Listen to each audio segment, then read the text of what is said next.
دي د خوند موقعیت دی، کاروان صاحب دی، بهیر صاحب دی، وحدت صاحب دی، ټول درانه ملګري دي. نو دا نن مې هم چاته وی چې دا یوه اردو ژباړه وه چې دا جنکیانې چې دي ډېرې داسې نارسیسزم باندې اخته دي. وی ویلي وو چې زه دومره ښایسته یم که مړه شم کفن به راباندې ښکلي ښکاري که نه. نو زه وایم چې دغسې په ښکلي محفل کې زموږ غږ به خامخا په دوی باندې ښکلی کېږي که نه. نو د کاروان صاحب یو غزل دی چې ته پرې سر کېږدې هغه اوږه زما وي خوږه، چې ته پرې سر کېږدې هغه اوږه زما وي خوږه، ناسته د غره پر یوه څنډه سپوږمۍ لا وي خوږه، چې ته پرې سر کېږدې هغه اوږه زما وي خوږه. وی پرویشتلی مرغۍ هم د ښکاري لاس خوږیږي، وی پرویشتلی مرغۍ هم د ښکاري لاس خوږیږي، په زړه مې لاس کېږده د زړه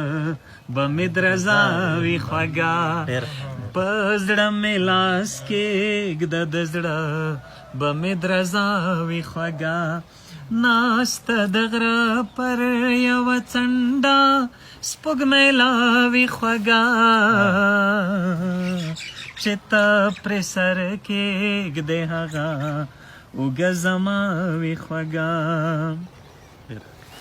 د سپوږمۍ شپه پکې د دوو ګلونو سیوری روان، د سپوږمۍ شپه پکې د دوو ګلونو سیوری روان، وښی چې څومره بار وه پرې د صحرا وي خوږه، وښی چې څومره بار وه پرې د صحرا وي خوږه، ناسته د غره پر یوه څنډه سپوږمۍ لا وي خوږه،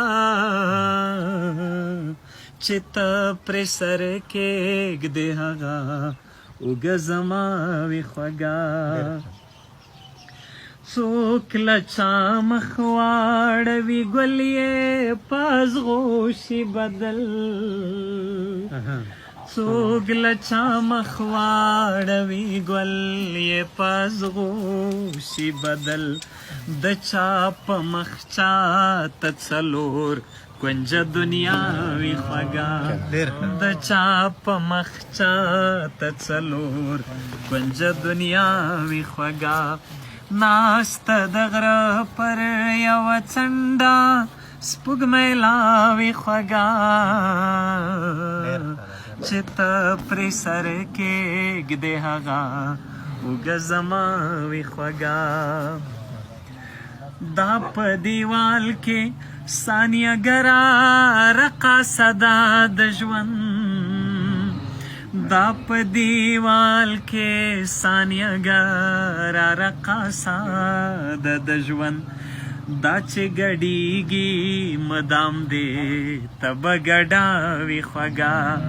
دا چې ګډیږي مدام دې ته به ګډه وي خوږه، ناسته د غره پر یوه څنډه سپوږمۍ لا وي خوږه،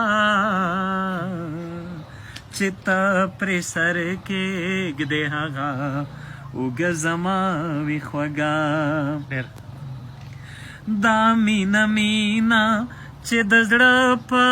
تار تار ګوتې وهي، دا مینه مینه چې د زړه په تار تار ګوتې وهي، دا د اسمان ښاپېری ده به خامخا وي خوږه، دا د اسمان ښاپېری ده به خامخا وي خوږه، ناسته د غره پر یوه څنډه سپوږمۍ لا وي خوږه، چې ته پرې سر کېږدې هغه اوږه زما وي خوږه. ته یې په غېږ کې په سرلی او کاروان چې دی نو ته یې په غېږ کې په سرلی او کاروان چې دی نو غزلستان دی چې یې تل آب و هوا وي خوږه غزلستان دی چې یې تل آب و هوا وي خوږه ناسته د غره پر یوه څنډه سپوږمۍ لا وي خوږه چې ته پرې سر کېږدې هغه اوږه زما وي خوږه